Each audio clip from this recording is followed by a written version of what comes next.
Hey guys, how y'all doing? I'm here to give you guys a recap on the new episode of Sakurada Reset, which is on episode 7. Now this episode right here is just nothing more than a continuation of last week's episode, just a certain reset.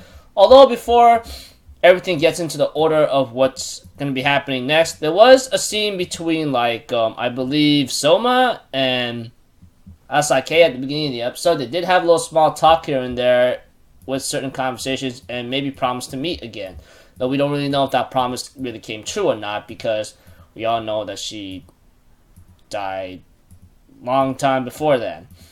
Of course, we get to know Oka Eri's or Eri Oka or Oka Eri's backstory. She was abused by her father and had some, and we have Asake save her or something in a certain way, because he had some kind of savage intent about some kind of intel on her father that he said. And eventually, after that, it ends off there, and that's when Oka Eri was born, because she didn't what's her name? Eri Fujikawa. I don't know what the hell that name is. I don't even remember the last name, but she didn't like that personality, and that's the reason why she changed into some kind of tomboy-looking delinquent, no longer cute girl or something.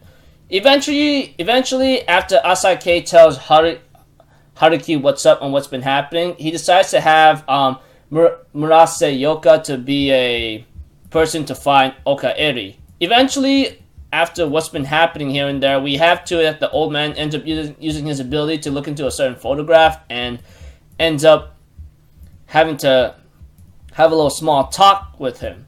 The old man that has the ability to go into a photograph talks to a woman, and eventually they end up having to take separate ways after what's been happening, involving photos being burnt out or something or taken.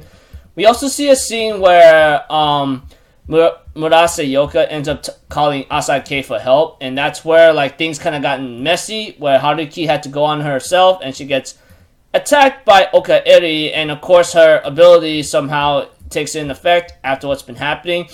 Of course, we have to it that Murase tells Asake what happened after realizing she caught up with him. Eventually, she did have some kind of how am I supposed to say it? Crazy image about a monkey's brain being split in half or something, and that's the only thing she could see, and she ends up running away from it.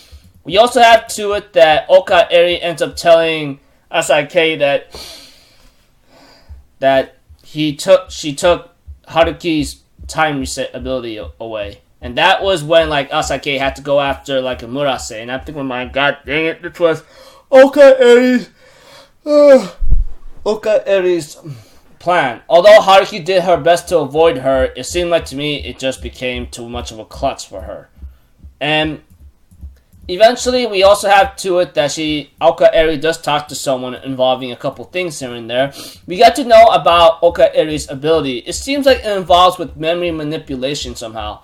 And that's what happened with Murase, about something about a monkey image chasing after her. And then Haruki herself might have forgotten about her ability because Oka Eri erased her ability to not to remember how to use her ability. So it looks like to me she has this thing about subtracting or adding a memory into someone's brain or something.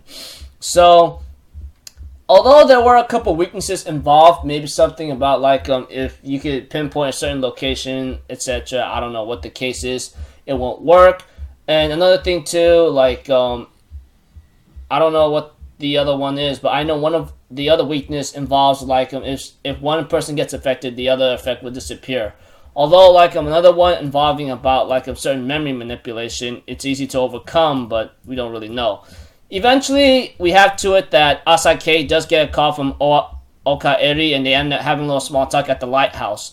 And apparently, we have to it that she actually liked Asake as a scum back then, because he's the one that saved her from some certain hell from her cursed father.